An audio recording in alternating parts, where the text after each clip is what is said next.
Jamison Greer here today for the annual hearing on the President's Trade Agenda.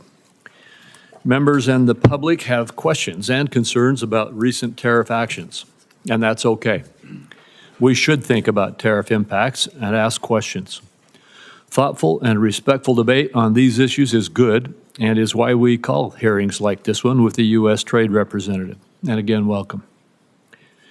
We need to think strategically about tariff policy, including how to minimize unnecessary costs on American families.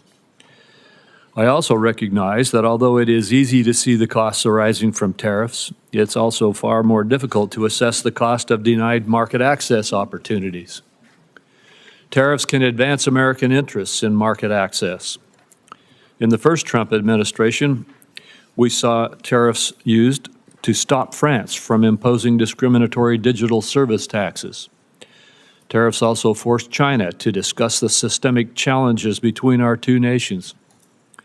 Frankly, every enforcement action, whether it's a WTO dispute, a Section 301 investigation, or a preference program review, ultimately relies on the threat of tariffs to secure objectives.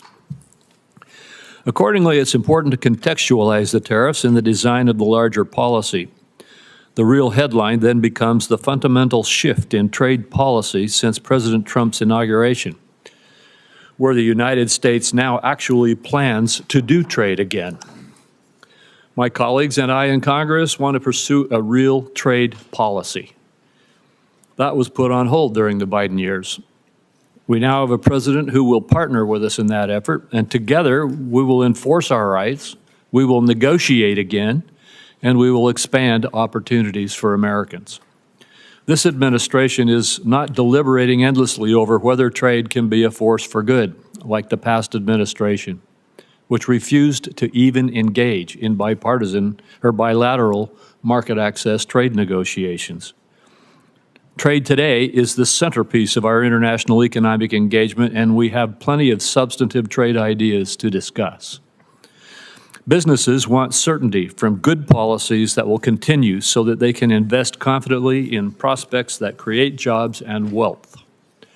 That is one of the primary reasons that I'm working hard to make the Trump tax cuts permanent, to provide businesses with the certainty they need to make long-term investments to drive growth and increase prosperity across all segments of the economy. Contrast this kind of certainty and forward thinking on trade with that of the last 4 years, where the only certainty was that you were going to lose ground because your government fundamentally rejected free markets, free enterprise, and free trade. The last administration turned to industrial policy because it was certain that the free market failed in delivering what government planners believed was necessary for climate and social agendas. Indeed, China's central planners saw their own strategic thinking in the Inflation Reduction Act's approach of bestowing massive subsidies to stimulate investments that the market would not. We can restore faith in free markets by making it easier than ever to do business in America. The President's executive order last week to assist major investors to navigate our regulatory system efficiently is a good start. We plan to do more. The Biden administration provided us with only the certainty that in the face of a foreign government's discriminatory policies like digital service taxes, data localization, or other non-tariff barriers, it would not stand up for its citizens because it believed that the so-called right to regulate trumped the principle of free enterprise. Respectfully, democratic governments do not have rights. They exist to secure rights for their citizens. One immediately welcome change under the Trump administration appeared last week in the USTR's National Trade Estimate. Last year, the Biden administration deliberately cut from the estimate a number of discriminatory measures imposed on America by foreign governments because it sided with those governments over our citizens.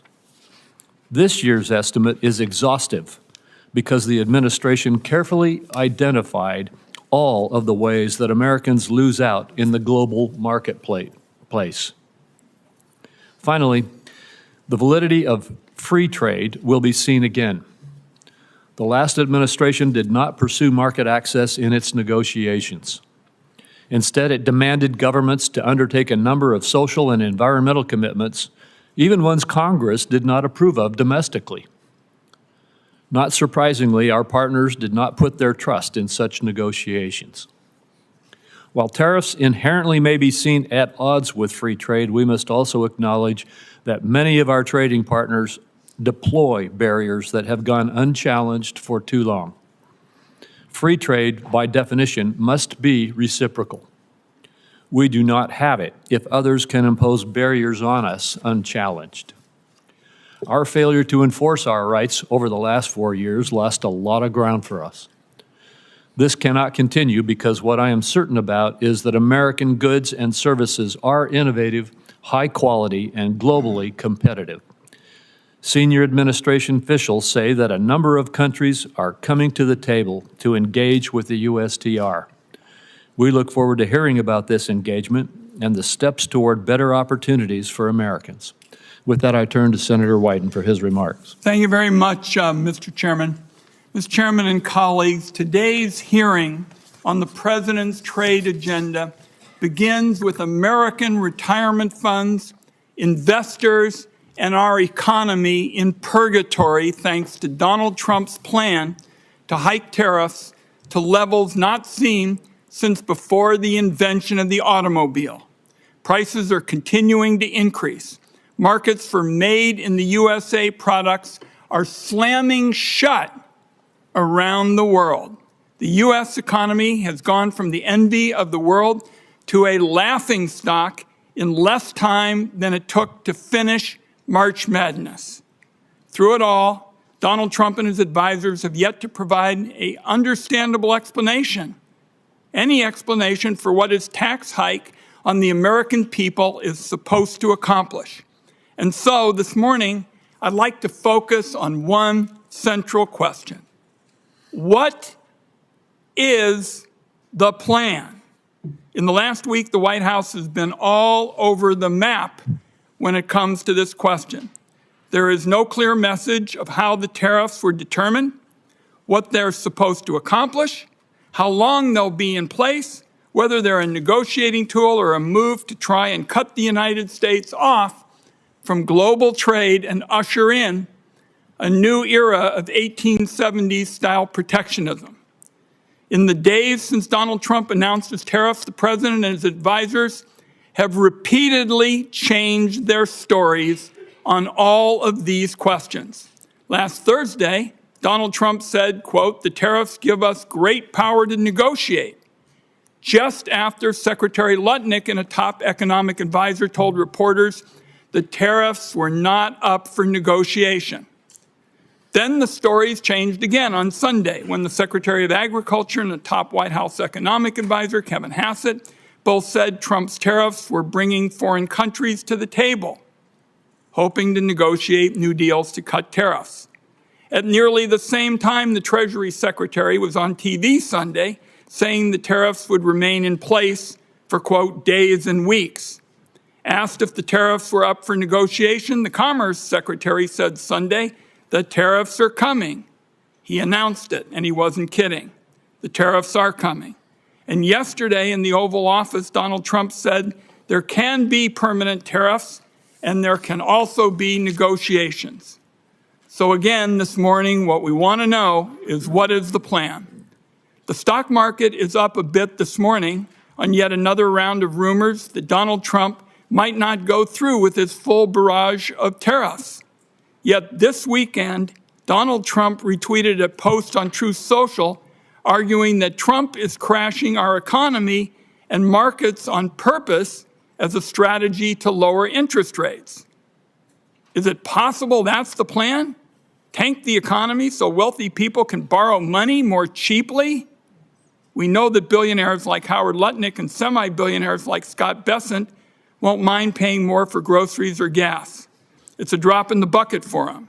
But for families, higher costs are going to get hurt. Higher costs are going to hurt. The nonpartisan Yale Budget Lab predicts the tariffs will cost families $3,800 in the first year alone. In Mr. Greer's confirmation hearing, he argued that economic security leads to strong national security. Our country is getting the opposite. with these pointless tariffs. Destroying the foundations of our economy is not only disastrous for workers and families, it makes our people less safe. So you look at Stellantis, the auto company, laying off 900 workers in response to the tariffs. I talked to Pacific Northwest fruit growers who are being told no more American exports, and I hear from small businesses in Oregon that they'll have to pay more for the materials they use to make their products. And I worry that Americans will soon be poorer and face greater threats to our national security thanks to these Trump policies. Is that the plan? Colleagues, I'm going to close with this. The Trump aimless, chaotic tariff spree has proven beyond a doubt that Congress has given far too much of our constitutional power over international trade to the executive branch. It is time to take that power back. On a bipartisan vote, 51 senators sent that signal last week by stepping in and passing legislation to lift Trump's reckless tariffs on Canada. Well, now Donald Trump has slapped tariffs on about 180 countries, and this is a big unforced error that requires a big response. So let me close with this announcement. Today, I am proposing a new bipartisan privileged resolution to end the latest crop of global tariffs that are clobbering American families and small businesses. Members on both sides of the aisle ought to know that this is a call to action, and Congress must step in to rein this president on trade. Thank you, Mr. Chairman. Thank you, Senator Wyden. And Ambassador Greer, you may now make your statement. Thank you. Chairman Crapo, Ranking Member Wyden, and members of the committee, I appreciate you taking the time today for this hearing. Last Wednesday, President Trump declared a national emergency in response to the large and persistent trade deficit that has built up in recent years. This deficit is driven in part by non-reciprocal tariffs, trading barriers, and other economic policies pursued by our foreign trading partners. The situation is urgent. President Trump imposed tariffs to address this emergency, and these measures are aimed squarely at achieving reciprocity and reducing our massive trade deficit to reshore production in the United States. This national emergency declaration and tariff action is the most significant change in U.S. trade policy since we allowed China to join the World Trade Organization. The American working class, in particular, has suffered concentrated losses from the so-called China shock and other adverse effects of past trade policy and the conditions that give rise to this massive trade deficit. You've heard some of these numbers before. The United States has lost 5 million manufacturing jobs and 90,000 factories since 1994. President Biden left with a $1.2 trillion trade deficit in goods, the largest of any country in the history of the world. The United States' share of world manufacturing output declined from 2001 to last year. In the fourth quarter of 2024, U.S. manufacturing as a share of gross domestic product was the lowest it had been in 20 years. During COVID, we were unable to procure semiconductors to build our cars, or materials for pharmaceuticals and personal protective equipment. During World War II, we built nearly 9,000 ships. Last year, the United States built only 3 ocean-going vessels. Our agricultural trade balance, which historically resulted in trade surpluses for our farmers, was in deficit the last 2 years of the Biden administration and likely will take some time to recover. These are all serious indicators of an economic and national security emergency, and we can't ignore it. One important driver of these negative trends has been unfair, unbalanced, and non-reciprocal trade. This includes the effect of higher tariffs imposed by other countries on the United States, the effect of non-tariff measures that promote other countries' exports and obstruct U.S. exports, and other foreign economic policies favoring overproduction and degrading America's manufacturing capacity. And the lack of reciprocity is an important driver of our global trade deficit and with particular countries. So it's common sense to focus on these indicators. For example, the European Union can sell us all the shellfish they want, but the EU bans shellfish from 48 states. The result is a trade deficit in shellfish with the EU. We only charge a 2.5% tariff on ethanol, but Brazil charges us an 18% tariff. The result? We have a large trade deficit in ethanol with Brazil. Our average tariff on agricultural goods is 5%, but India's average tariff is 39%. You understand the trend here. Our trade deficit, driven by these non-reciprocal conditions, is a manifestation of the loss of the nation's ability to make, to grow, to build. And the president recognizes the urgency of the moment. On the first day of his second term, President Trump issued a comprehensive memorandum setting out his trade policy directive. And over the past 10 weeks, he has executed on nearly all of these priorities. He has tightened tariffs on steel and aluminum. He's imposed new measures on auto and auto parts not made in the United States. And on April 2nd, the president declared the national emergency that we've discussed. And so the president has imposed a reciprocal tariff along with a global baseline tariff to achieve reciprocity with other countries and to drive the dangerous deficit down. And the president's strategy is already bearing fruit. Over the past few weeks, a planned layoff for an auto production shift in Tennessee has been suspended. Another automaker is hiring additional employees and expanding overtime to increase auto production in Indiana. Companies have announced $4 trillion in new investment in the United States. Nearly 50 countries have approached me personally to discuss the president's new policy and explore how to achieve reciprocity, and they've spoken with many members of the administration. Several of these countries, such as Argentina, Vietnam, India, and Israel, have suggested that they will reduce their tariffs and non-tariff barriers in line with the president's policy. And these obviously are welcome moves. Our large and persistent trade deficit has been over 30 years in the making, and it will not be resolved overnight, but all of this is in the right direction, particularly as we start to negotiate with these countries. We must move away from an economy that's based solely on government spending and the financial sector, and we must become an economy based on producing real goods and services that provide jobs for working class and middle class Americans in their communities. This adjustment may be challenging at times, and in a moment to our conversation. Thank you, Ambassador. Yesterday, Secretary Bessent stated that you and he both will lead trade negotiations with Japan. I am very pleased that President Trump has decided to press for market access in this case. I hope we'll see more negotiations that press for zero-to-zero barriers, but could you explain a little bit what is the scope of these negotiations? Certainly. Thank you, Chairman. So as you know, yesterday the President directed Secretary Bessent and myself to interact with the Japanese. We've already been having several conversations with them over past weeks. So this is not a new development, but we are taking it to a new level. Obviously, we want to have more market access in Japan. For us, we feel like we could have more and better agricultural market access. There are also structural impediments to some of our industrial goods in terms of standards and regulations and that kind of thing. I also think that there are things we can do with our trading partners, things that aren't always purely in the trade sector with respect to economic security, whether it's export controls alignment or investment screening alignment or energy, making sure that our partners are tied up with us with respect to liquefied natural gas and other resources, as opposed to being dependent on other countries that may not be as friendly. And so I think all of these factors will go into these discussions with Japan in the coming weeks. Well, thank you. And as you indicated in your testimony, you've been approached, the administration or you have been approached by about 50 other countries already. I assume that the objective in these approaches, and I assume that there will be discussions and negotiations with them, but first, could you verify that? Is the objective here to engage in market access negotiations with these countries? Chairman, as these countries approach us, the idea is that we've had years and years of non-reciprocal access, and it's contributed to these trade deficits. As the countries come to approach us, what we've told them is, if you have a better idea to achieve reciprocity and to get our trade deficit down, we want to talk to you. We want to negotiate with you. And it goes both ways. Sometimes they have exports to us that are driven by subsidies and unfair trading practices. And then obviously they have non-reciprocal treatment on their end where they block our exports, sometimes through prohibitive tariffs, quotas that are not administered in the appropriate way, or other unfair trading practices. So these are the kinds of things that should be targeted. And I don't want to prejudge the negotiations, but if they're able to provide an alternative plan that can further these objectives, I think we're open to that. Well, thank you. The America First Trade Policy Memorandum rightly tasked the USTR to review China's compliance with the Phase 1 agreement. Under the agreement, China is obligated to purchase more U.S. goods and change basic practices and laws, the so-called structural commitments.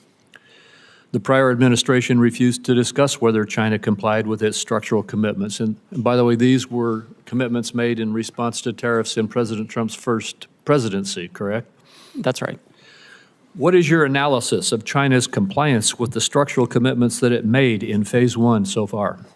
Our assessment, Chairman, is that in the initial stages of implementing the agreement, China made significant movement to make these structural changes, whether it was with respect to agricultural rules, financial services, or IP.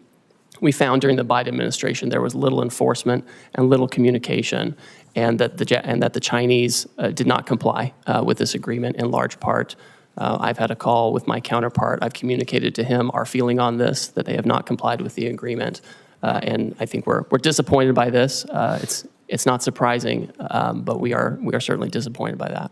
And now you're engaged to, again, see if we can get compliance. We will see, right? The Chinese obviously have agency in this. It's not just a matter of U.S. policy. We, of course, welcome and we hope that foreign countries will change their practices to make sure that they're fair. And we look forward to continuing to monitor that situation. Thank you. The administration has announced it's negotiating an agreement also with India, and it appears already to be yielding results, such as India dropping its digital services tax. Although India has high tariffs, its non-tariff barriers are just as significant, if not more so. Will you try to include commitments on matters such as intellectual property, technical barriers to trade, and science-based agricultural rules to take on those barriers?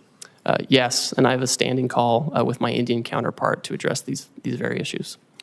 All right, thank you. Senator Wyden. Thank you. Thank you very much, Mr. Chairman. I saw at page 4 of your testimony, Mr. Greer, you said the president's strategy is already bearing fruit. Well, I can tell you for a lot of Oregonians who have 401ks that are being drained out, that's pretty rotten stuff. And you ought to realize how serious this is for the country. Now, everybody in the administration practically has a different story about the Trump tax hike. So I'm interested in knowing what the story is today. Will higher tariffs go into effect tomorrow as announced? Senator, yes, they're scheduled to go into effect. We are having negotiations with all kinds of countries at this time. The president's fixed in his purpose. The nature of the emergency that I discussed earlier is not something we can wait on anymore. So we will have the president's plan go into effect, and we're coupling that with immediate negotiations with our partners as they seek to. So it's not a question of something being scheduled.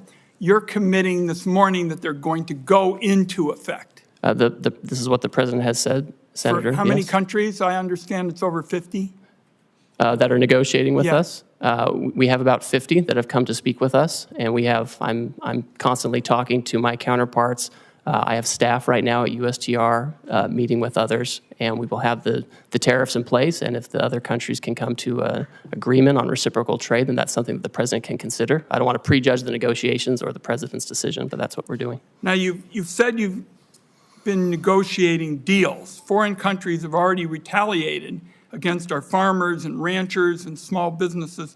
How can you commit that negotiations are not just going to stop bleeding, but are actually going to open up markets that the Trump tariffs have closed off?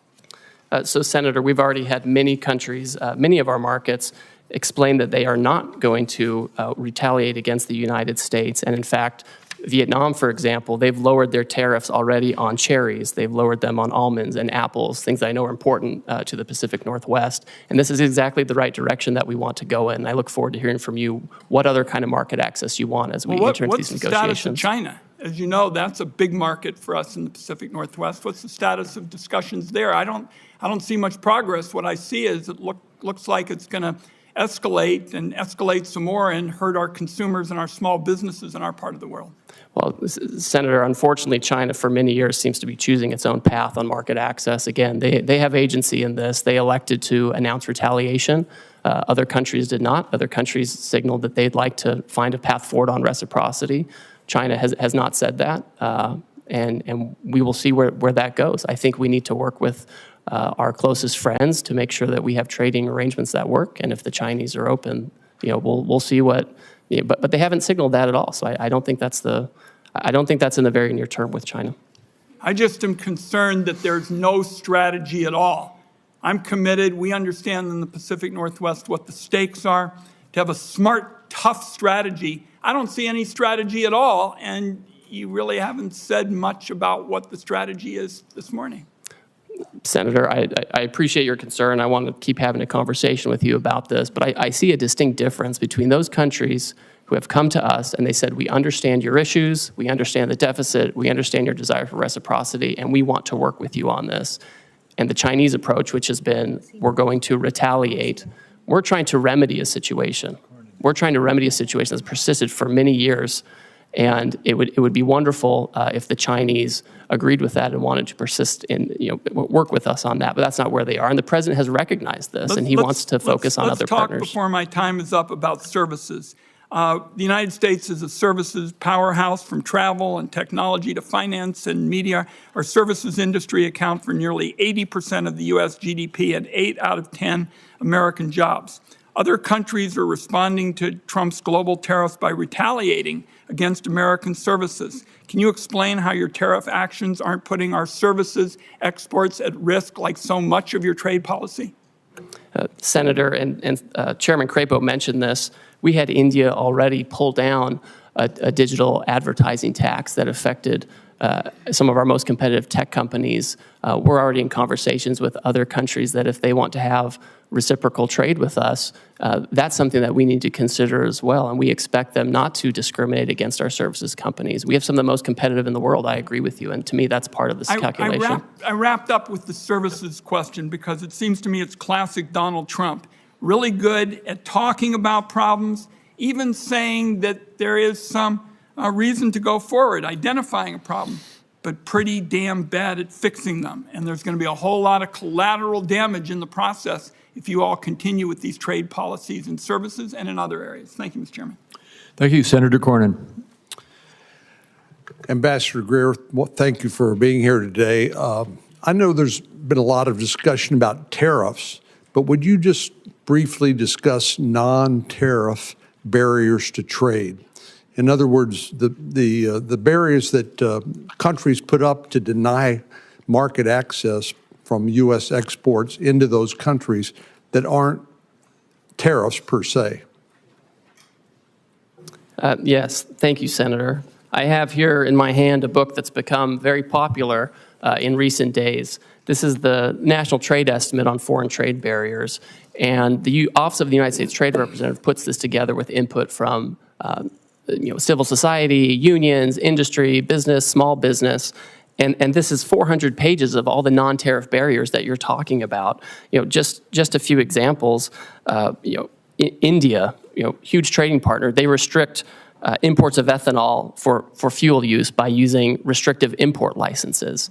These are the types of border measures that don't sound very sexy to talk about, and they don't make for a great soundbite, but these are the things that actually block our exports, where they have licensing regimes or they have fake science that they use to block our imports.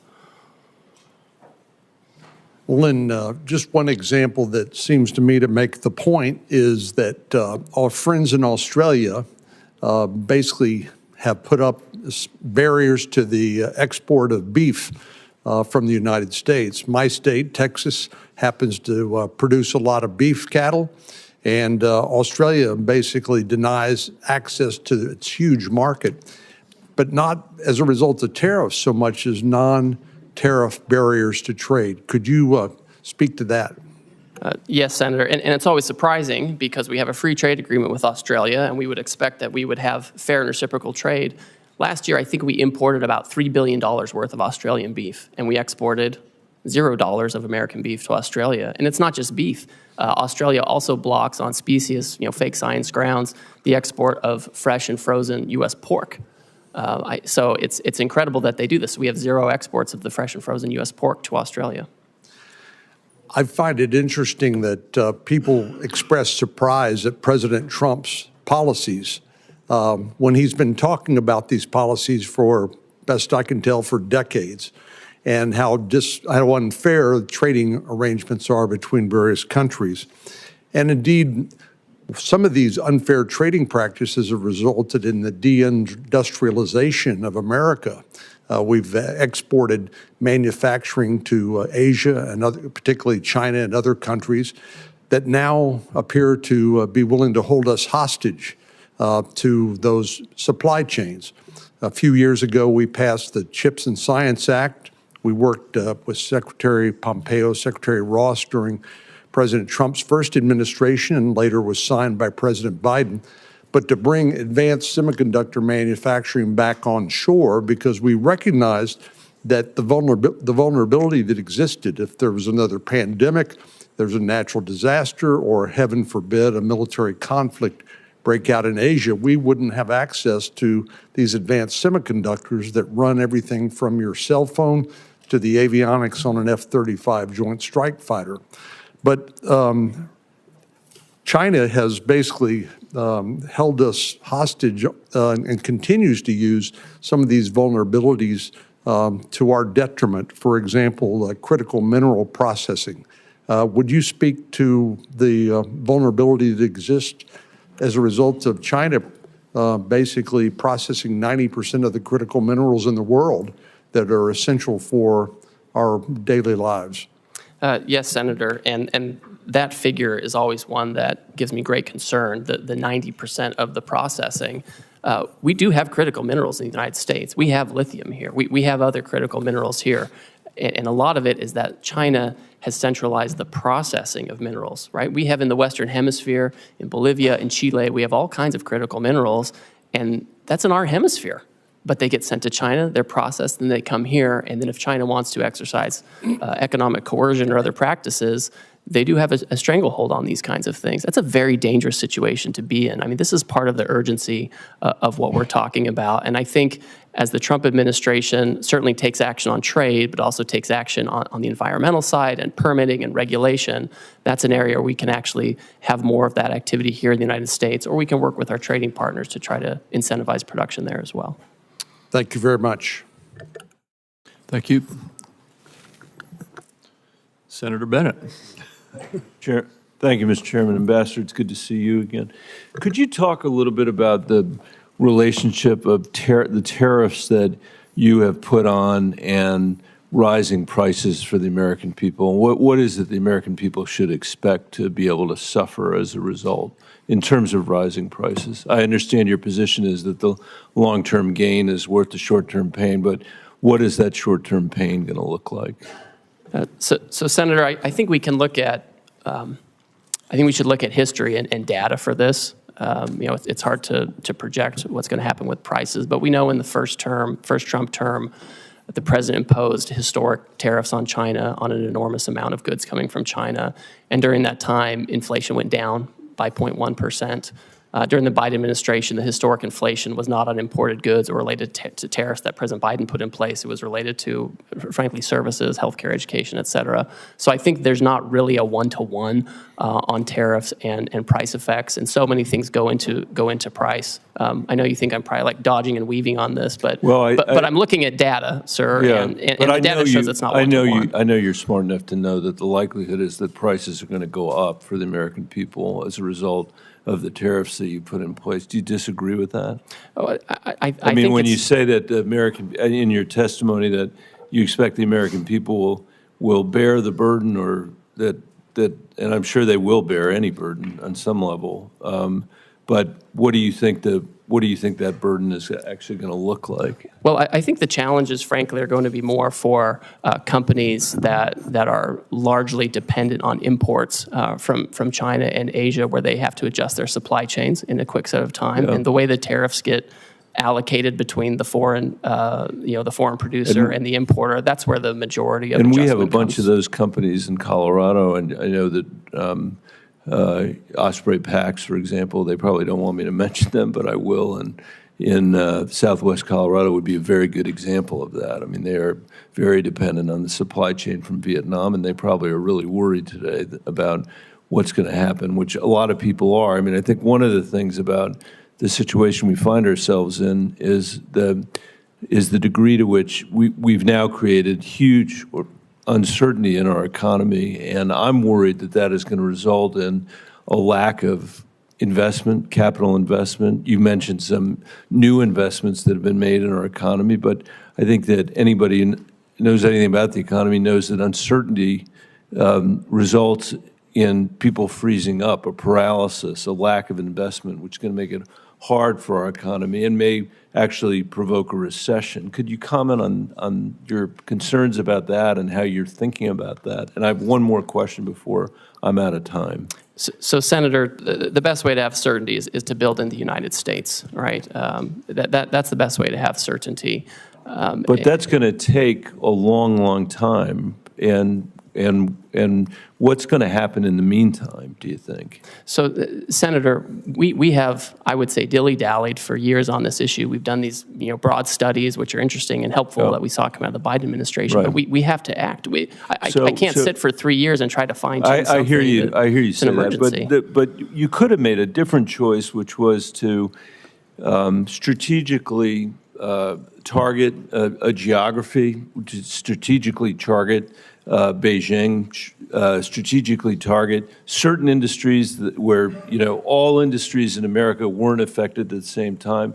You didn't make that choice. I mean, you're in the midst of having trade negotiations with 90 different countries at the same time by your own testimony, all of whom can make their assessment, I assume, these are sophisticated people, about where the pressure points are on you, where the pressure points are going to come for us to not necessarily get the best deal because we're spread all over the globe negotiating every one of these agreements at the same time, rather than a more strategic approach, which would have had the benefit of giving us, I think, a much greater degree of certainty about where we were headed. Obviously, you made a different choice, and I'm just curious about how you think about your responsibility. How you think about that? So I would note, and I think it's thoughtful to think about things in this way. If you look at the results of the reciprocal tariff, the Western Hemisphere generally is at the lowest tariff rate. If you look at where we have our largest problems with non-reciprocity and deficit countries, it's mostly in Asia. And so you do actually see pretty strategic outcome with respect to promoting production in the Western Hemisphere as opposed to where we have all this overproduction in Asia that's given rise to our current problems on trade. I would just say in closing, Mr. Chairman, that's true. What the ambassador said is true, but it still doesn't, I still cannot fathom why we are treating Canada and Mexico, our largest trading partners, basically the same way we're treating Beijing. It doesn't make any sense to me. It makes no sense that we would do it all at the same time like that. And we're going to have to stay on it, which is why some of us have introduced legislation to make sure that Congress begins to take its appropriate role again in making these very important trade decisions. Thank you for your testimony. Thank you. Senator Lankford. Mr. Chairman, thank you. Thank you for the work that you're doing. You've got a lot on your plate, and appreciate the focus right now on this. Let me come from a perspective of a lot of Oklahoma farmers and ranchers and manufacturing folks and retail folks, and quite frankly, folks that sell to retailers that are in Oklahoma. They've got several questions that they've actually sent to me pretty quickly, so I want to be able to bounce a few of those. The goal of this is to do more trade internationally, that the United States would be able to manufacture here or produce here and sell more internationally, and that we would have that opportunity to have increased market access. Is that correct? So, Senator, I think that's accurate, because when we're trying to get down a deficit and have more production here, necessarily part of it is making sure we're not getting too many imports that are driven by unfair trade practices, but also promoting our exports overseas. So then right now there's a lot of negotiations going on. There was a lot of questions for several days whether we're negotiating or not negotiating. I'm hearing from you pretty clearly today. We are open to negotiate. We're trying to be able to establish better trade agreements to be able to move forward. Do you have any timeline on certain countries or places that you have set internally to say we hope to have negotiations complete by this point? Obviously, negotiations can extend as long as they have to, but is there a timeline you're dealing with? So the president has indicated that he's willing to negotiate with parties that want to pursue reciprocal trade with the United States. We don't have any particular timeline set on that because, as you pointed out, Senator, the outcome is more important than setting something artificially for us. What I can say is I'm moving as quickly as possible, and a lot of these countries are moving very quickly, and we're working on the weekends, we're working at night as folks want to engage on this. Now, I will say, I know you want to ask something, the trade deficit has been decades in the making, and it's not going to be solved overnight. Right. Yeah, everyone understands that well, and everyone that I talk to is grateful that we're actually attacking the trade deficit issue and try to be able to bring down barriers to trade. They also want to get a timeline. Let me give you, for instance, I've got an Oklahoma company that several years ago spent millions of dollars to be able to move out of China. They moved into Vietnam for production because literally there was what they're producing, the parts were not created in America. So they were looking for other places to go. They spent all the money, spent all the time, shifted out of China, got to Vietnam and established there. Now they're saying, we've got giant costs in Vietnam at this point. So they're going to have to renegotiate with every single retailer that they sell to, which is going to take a lot of time to be able to do it. What they're trying to be able to figure out is, do we hold on those negotiations and try to renegotiate with Walmart and Target and Costco and everybody else they're going to have to renegotiate with? Or do they press on with those negotiations now? If things are going to get resolved soon, they can pause. If they're not going to get resolved, they're going to have to renegotiate every contract again to try to figure out which way to go. So the time piece does matter to them. Senator, I understand completely. And Vietnam is one of those countries that understands that it is, frankly, one of the major targets of this action because their trade surplus with us is so lopsided. I think it's every $15 they export to us, we send them $1, and they remain closed to our exports where we can be competitive, agriculture, et cetera. But they've come to the table with an offer, right? We didn't go out and say, please come talk to us. They beat down our door and they want to talk about it. Good. I don't anticipate that we're ever going to have equal trade with Vietnam. We're a much larger economy than they are, but bringing down the trade barriers would be helpful so that they would accept American products to be sold there. I think that's beneficial, but most countries in the world are never going to buy as much as we're purchasing because we just purchase a lot more from there. Another issue has come up about garment manufacturing. Obviously, this is a challenge. We'll have different pieces that are bought from different countries. We don't have a lot of garment manufacturing here in the United States. For those garment manufacturers that are here and for others, some in Oklahoma, they're asking me about exclusions and exceptions and how this is going to be handled to say, we can't buy it in America. This is the only place that's actually manufacturing it. I know long-term, the hope is to be able to have a more diversified, but in the short term, they don't have another option. How do you plan to handle that? Senator, the president has been clear with me and with others that he does not intend to have exclusions and exemptions, especially given the nature of the action. If you have Swiss cheese in the action, it can undermine the overall point, which is to get rid of the deficit, achieve reciprocity. To my point earlier to Mr. Bennett, the Western Hemisphere countries have a much lower tariff than many of the Asian countries, and I've heard from textile manufacturers for many years that they would love to have a situation where Western Hemisphere textile and garment manufacturing is more competitive, and maybe we're setting up the conditions for that. So in the short term, there's no exemptions that are coming on it. So for companies that are currently buying from Asia at this point, whether it be for textiles, whatever it may be, the goal is to be able to push them out of Asia into the Western Hemisphere, or where do they need to go at this point? Well, the president has been clear again that he's not doing exemptions or exceptions in the near term. My own sense is, given the tariff differentials between Asia and Western Hemisphere, I think people can start making decisions based on that. Senator Whitehouse. Thanks, Ambassador Greer, for being here. Just to sort of frame our conversation, tell me what a negative externality is. This is something you and I like to talk about. Yes, we do. This is a situation where you have a foreign country where perhaps they have actions such as poor environmental regimes or lax labor laws, and they don't bear the cost of that. Instead, they send their goods that are the product of these processes where they have lax regulatory regimes. They send it here, and we end up bearing this. They externalize these negative externalities to us, and we have to bear it, and our workers have to bear it, and we don't compete on a level playing field. So two things are wrong with this. One, the customary negative externality is pollution. And to the extent, for instance, on an issue I've done a lot of work on in bipartisan fashion, plastic in our oceans. Now it's in our drinking water, it's in breast milk. I mean, we've really gone down a very weird pathway with respect to plastics. If China, for instance, is responsible for dumping 60 or 70% of the plastics into the Pacific, then that's a harm to us, correct? Yes, I agree. Because it's a commons, the ocean, and we suffer from that. And then if the Chinese company is exporting their goods to the U.S., and that Chinese company has a lower cost for its product because it doesn't have proper pollution control with respect to plastic, and the U.S. company does, then that's an unfair trade imbalance, correct? Yes, I agree with that. So two things are wrong when we get into this situation of foreign countries allowing pollution that our companies pay to prevent. That's right.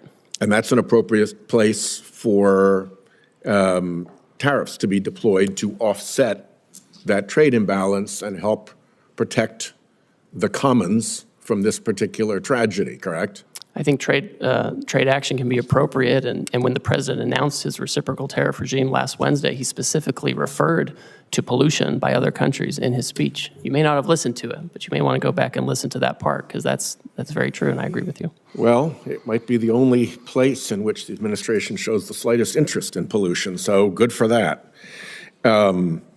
The issue of plastics is, I think, a pretty significant one. Again, there's been a lot of bipartisan interest.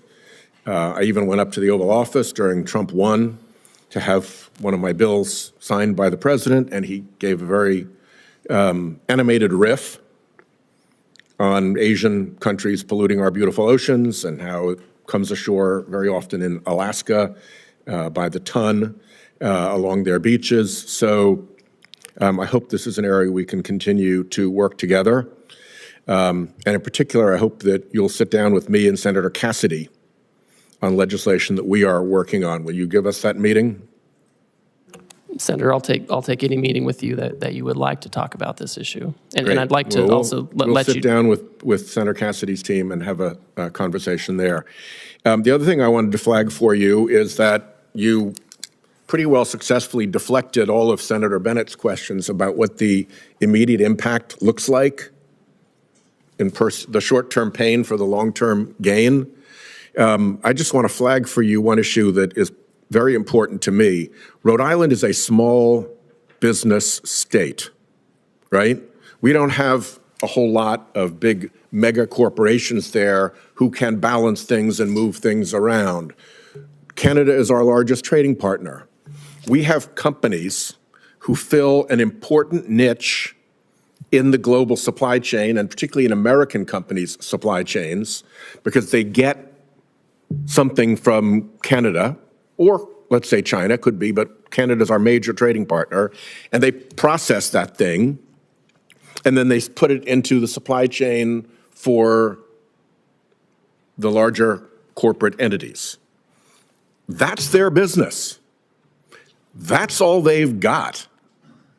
So if we're not looking out for these small businesses that are actually going to have to lock their doors and close the shutters and fire their employees and go out of business, I think you've missed a huge hole in the problem that these tariffs have created.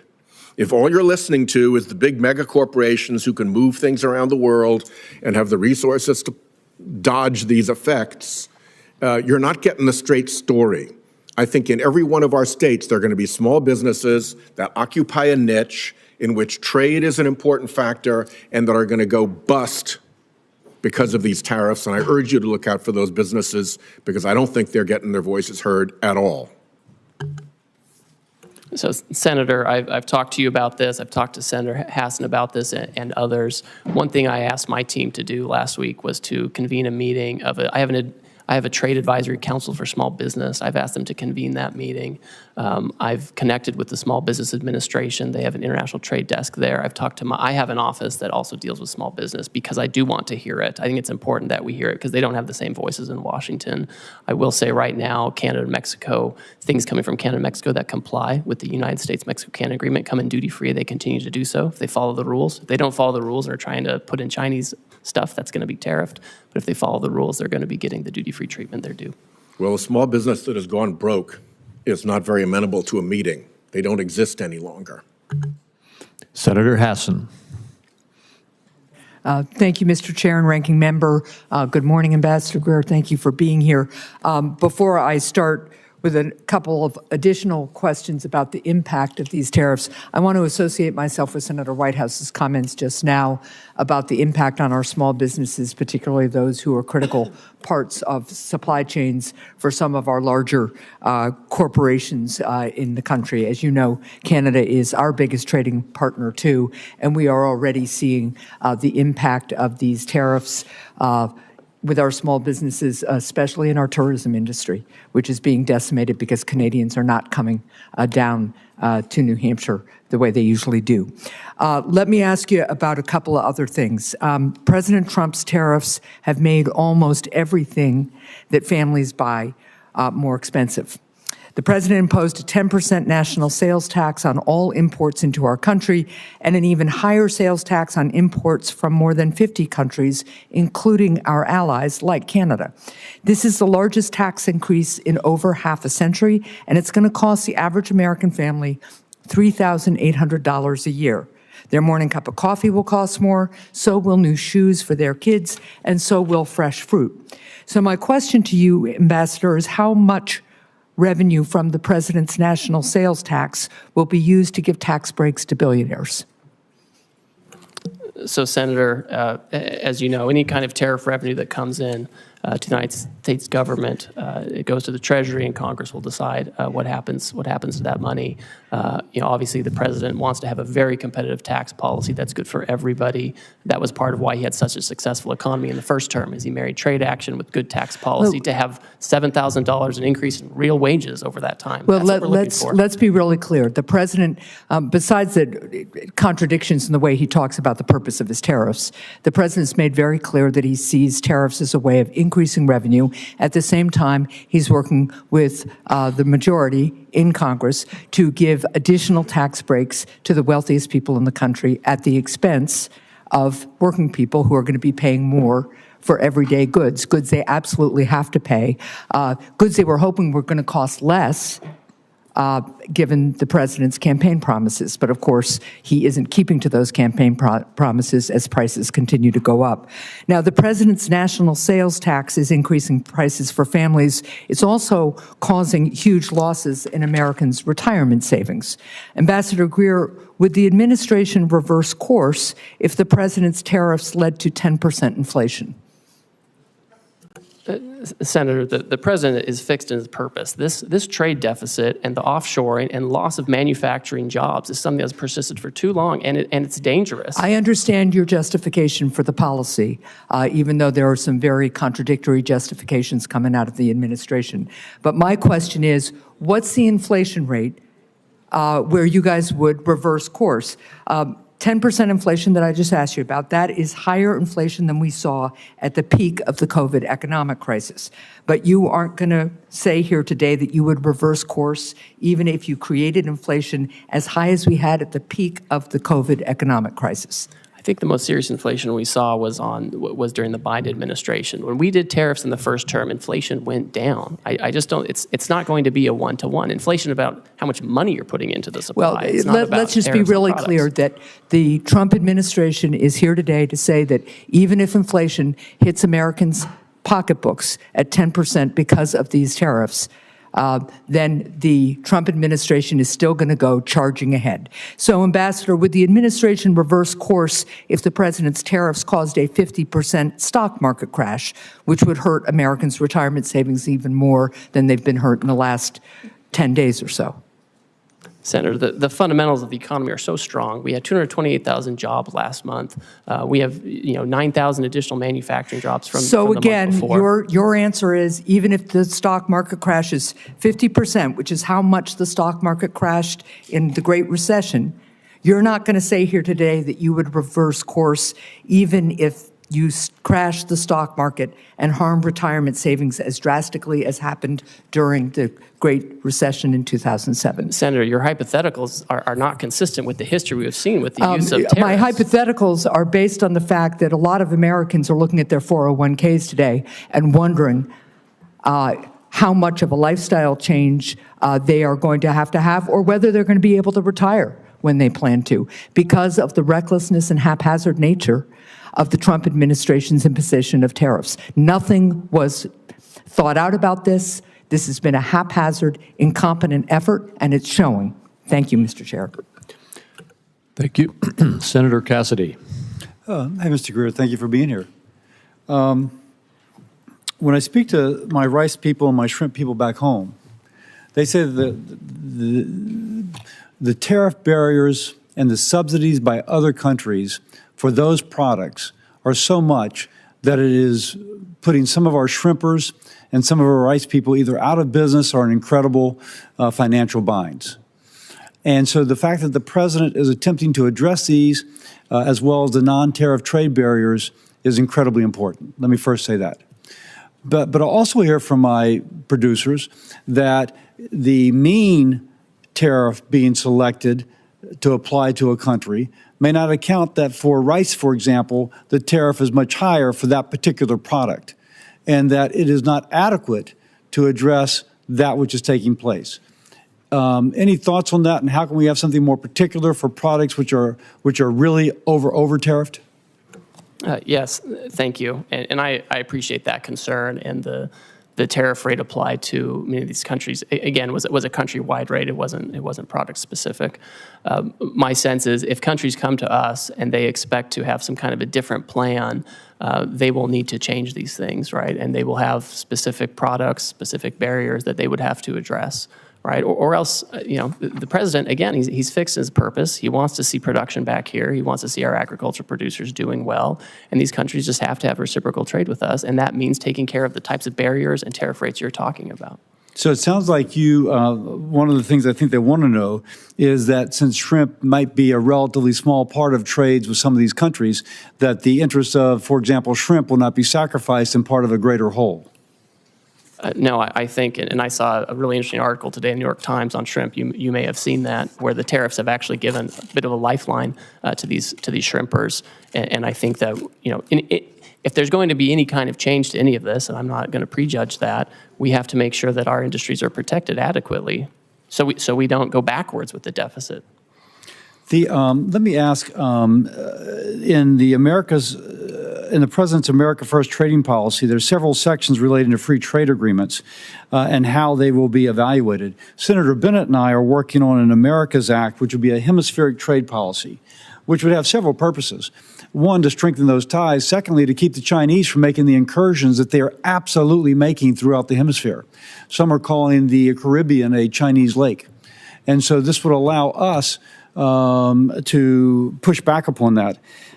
Can you share anything regarding the analyses of the free trade agreements we have within our hemisphere, and then specifically on countries like Argentina who would like an FTA with our country? Certainly. I would say that we are first and foremost focused on addressing this emergency and the reciprocal tariff action and implementing it appropriately. With respect to relations in the hemisphere, any kind of trade arrangements with these trading partners, I think, need to be coupled with strong rules about third countries. What I don't want is a situation where these countries are using, their export platforms to incorporate content and goods from, China or other Asian countries, where we have a real issue with our deficit and offshoring of manufacturing. I would expect any kind of changes to these arrangements to be accompanied by changes in rules of origin to ensure that the United States and U.S. workers are really benefiting from these agreements. So nothing from an FTA in general, but the specific of where it's being used to circumvent the intent of the FTA is the concern of the administration. Yes, that's certainly a huge concern. And again, the president wants to see factories back here. The most certain way to not have a tariff is to build your factory in the United States. If people want to use other countries and insist on that, then we want to make sure that they're not using that to arbitrage for higher tariff jurisdictions to use them as an unfair export platform. Let me ask you this. Louisiana has some of the largest ports in the nation by tonnage. And all the commodities going from the Midwest flow through my state going out to the world. Earlier, USTR proposed imposing like $1 million for every vessel built in China. And I'm told that if the Koreans have a fleet of 50 and 5 of the ships are built in China, then the $1 million would apply to all 50, not just to the ships that are built in China. Now, that would clearly impact a ship coming to the United States to offload. if you will, impact my ports and the ability of our goods throughout the nation to move through the Mississippi. Is USTR going to hang by that or considering modifying that? Can you kind of give us any idea about that? So to address the lack of shipbuilding in the United States, USTR's proposed actions are just those. They're proposed actions. They're a series of potential remedies that could be used to incentivize shipbuilding in the U.S.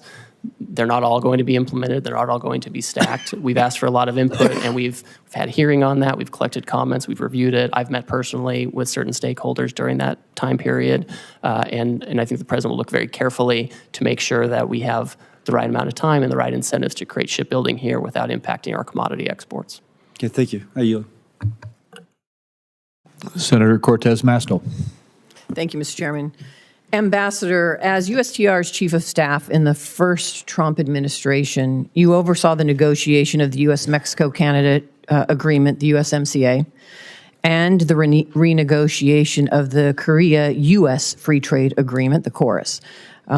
President Trump signed both of these agreements. He called the USMCA a colossal victory, and KORUS a historic milestone. And yet, with President Trump's new blanket tariffs, he is ripping up these agreements with our allies that we negotiated with.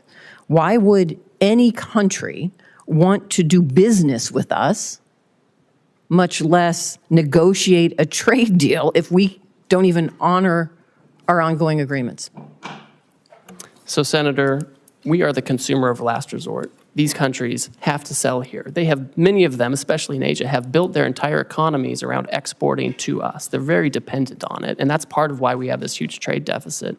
With USMCA, those parties continue to enjoy duty-free treatment for many of the products that continue to comply with the rules that were set out 5 years ago. There's a big concern, Senator, that we did not have adequate other protections to stop the flow, particularly of like autos into the United States. But there was a process for you to renegotiate that agreement this year. We talked about that in my office. Isn't that correct?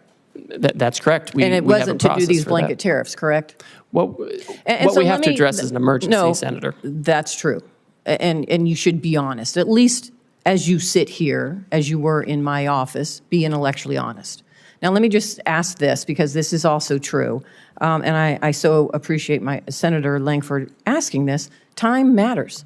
How long did it take to negotiate that agreement, the USMCA, that you were part of? We did it at breakneck speed. We did it in about 2 years. 2 years. And now you're telling us you have nearly 50 countries coming to you, approaching you to enter in a negotiation, and you think that you can do that overnight? India. Man, you're pretty superhuman here, if that's the case. So let's be realistic. That's all we're asking. Common sense and realism here, Ambassador, as you sit here before us. And let me talk about something else that is really important for my state, and I think this entire country, because this administration is forgetting that we have $1 billion economy when it comes to tourism into the United States. People know Las Vegas. My state is Nevada. We rely on tourism to our state, and now we're seeing an impact because of these tariffs, not just from Canada, but I am hearing from so many that are in the tourism and kind of leisure industry. We are seeing impacts because now this $1 billion industry of international tourism is having an impact on our economy. And this is a service industry. Let me just say this. I'm kind of offended by your testimony today that says we must accept self-inflicted economic pain, and I quote you by saying, to become an economy based on producing real goods and services. What does that mean? What does that mean to my service industry and every service industry across this country that relies on tourism and travel? That is the backbone, really, of part of our $1 billion economy. What do I tell them? That they just have to suck it up? That they're not really part of this real services? That you have another idea for the jobs that they should engage in? What do I tell them? Oh, Senator, of course those are real services. The whole, so what are you doing whole about sentence, the impact the whole. What are you doing about the impact of international tourism and now these blanket tariffs having a negative impact? What are you doing to address that? The whole sentence, Senator, said that we need to get away from government spending as funding our economy and financialization, and we need to move to real goods and services, including the tourism you're talking about. So it's what are you doing to incredibly impact the important. negative impact of tourism right now? Well, one thing I'll say is we can't have the status quo. right? I keep hearing that we should have, essentially what I'm hearing is we should have the status quo. We should keep the $1.2 trillion trade deficit that Biden left us with. I'm asking you, and I don't think that's adequate. what are you doing in this administration to address now the impact that you're having with these blanket tariffs, not targeted tariffs, blanket tariffs, on international tourism that is a big impact to our economy? What are you doing to address that? Well, Senator, as we're talking to all of these countries, we are talking about services. We are talking about making sure that we can export services to other countries. A lot of those that we export are, we have Well, let digital me say I only have services, so all much kinds time, of and trade. apparently you're not. So here's what I would like, because you haven't thought about this, and the administration hasn't really thought about it, because I haven't heard anybody talking about tourism. So why don't you come talk to me in my office, and let's talk about and put a plan together, because these blanket tariffs are having an impact on tourism in my state and across the country. Senator, I'm happy to instead come of just talk to you. defending it, why don't you just come sit down with some of us and try to address the concerns that we are seeing and feeling in our states that this administration has not taken into account? I'm happy to come speak with you. Thank you, Senator. Senator Grassley. Ambassador Greer, thank you for being here. I've made very clear throughout my public service that I'm a free and fair trader. The Constitution gives Congress the authority to regulate interstate and foreign commerce. I believe that Congress delegated too much authority to the President in Trade Expansion Acts of 1962 and Trade Act of 1974. That said, I support President Trump's agenda to lower tariffs and non-tariff barriers other countries impose on American goods. I support President Trump's agenda to get a better deal from China and other countries for our farmers and manufacturers. In fact, even back in 2003, I sent a letter to the Chinese Minister of Commerce at that time pointing out China's failure to live up to its WTO obligations. And then I went further in 2018 when I was on Senator Daines' Codell. I told top Chinese leaders I made a mistake supporting China in the WTO. That's why during the first Trump administration, I was supportive of President's agenda to get fair trade with China. At the time, I raised alarm bells when tariffs are used. We all know agriculture is usually the first place of retaliation. In response to Chinese retaliation to tariffs, the first Trump administration set up the Market Facilitation Program for farmers, which gave direct payments to farmers affected by the tariffs. This helped farmers weather the short-term impact of trade retaliation. But as you know, farmers still overwhelmingly want to get their money from the marketplace and not from a government check. So far in this administration, we've seen even more sweeping tariffs, with some countries already retaliating agriculture, including China. I have been very vocal in my wait-and-see approach to these tariffs because I believe President Trump and you, Mr. Ambassador, are using them to get fair trade for Americans with many countries. If that's not the case, level with me. So to help farmers in the meantime, instead of relying on payments from the government, I'm going to give a suggestion that you don't have much to do with, but the administration could move very quickly to increase RVOs on the renewable fuel standards so that farmers get more robust domestic markets for their crops. And one place to start would be where the Biden administration came up short with RVOs, only 3 1/10 billion over a 3-year period of time on biodiesel, to make that 5.3 as far as you can see into the future. That would very dramatically increase soybean prices. So my question to you is, in the medium to the long term, do you plan to turn these tariffs into trade deals to reduce tariffs and non-tariff barriers. I support that. On the other hand, if the purpose is to stall on negotiations in order to keep tariffs high for the sole purpose of feeding the U.S. Treasury, I oppose that. So is this administration for trade reciprocity or for Treasury replenishment? Senator, thank you, and thank you for your years of service on the trade space, and you're one of the deans in this area. It's important to understand the sense of the emergency that we're facing and urgency with the need to reshore and do manufacturing here. It's incredibly important to the president. Yesterday, he stated very clearly that he is happy to engage in negotiations immediately with countries that believe that they can help us reduce our deficit and get rid of the non-tariff barriers and the tariffs that affect that. I think the answer, Senator, is it's going to be country by country.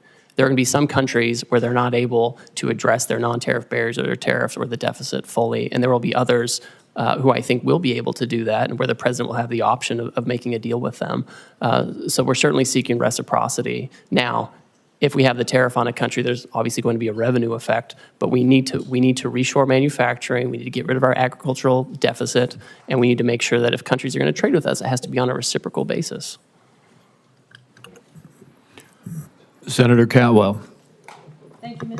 Thank you, Mr. Chairman. Ambassador Greer, good to see you. You and I have had many conversations about trade. I think my question this morning, though, starts with the consultation that Congress deserves on trade issues from the trade ambassador. And what did the Trump administration do to prepare us, to communicate with us, to tell us about findings as it relates to these emergency orders by the president? Thank you, Senator. As you know, I find consultation requirements very important, and not just as a requirement, just a matter of good practice. Our staff, the USTR staff, in the past 2 months that we've been in office, have had over 200 formal engagements with staff on the Hill, obviously here in the Senate, also in the House. The day of the reciprocal trade announcement, we had our staff also up here briefing your staff. And we also had the president issue very publicly his America First trade policy memorandum, which specifically said that he was going to look into the trade deficit and the possibilities of tariffs. So we've wreaked havoc on the economy by having one of the largest drops of the market. We have people's 401 in panic. We have retail organizations like the Retail Industry, National Retail Federation, American Apparel Industry, Outdoor Association, Consumer Technology, Computer Communications Industry, Main Street Alliance, Small Business Majority, all anxious, asking us to do something. And you're saying, well, some people passed some notes to staff. What the requirement is, and this is where I believe the president has misconstructed and actually exploited this authority, is not communicated to us, nor these interest groups that are now panicked over the effect of tariffs. So I would say that the skill set of a USTR office or even a Treasury Secretary could have opened these conversations with these countries without the tariffs and saved a lot of people a lot of pain and anguish. I worry that this trust issue, because I have a different worldview, that we should be building alliances as a way to counter China, that the alliance building process now will become harder, and people are going to wonder, well, is the United States going to pull another fast one again and just wreak havoc, when in reality, countering China with a tech NATO or something like that is a more powerful tool. Do you have a comment about that? I do, and I think we do need to be thoughtful about this. I think what we can't do is wait. We have had many times in past decades when we have had real robust trade disputes with our partners. Japan in the 80s and early 90s over cars, semiconductors, and they ended reshoring a lot of those factories here. And it didn't make us less of a security partner to Japan. I think we can have these conversations like friends do. And that's what the president said yesterday. He said, listen, China's trying to retaliate. They're taking a different path. But for others who want to have meetings, I want to reclaim we'll my time for a second, because I only have 5 minutes and you have lots of time to answer lots of questions for members. But you can see all my colleagues, we are thoughtful people with specific issues about our constituencies. I just met with raspberry growers. They're concerned. They want to know if they're going to get some seat on a council so that they can have their issues heard. I'm for trade. I represent trade. I represent a trade economy. I represent the success of what innovation and trade get you.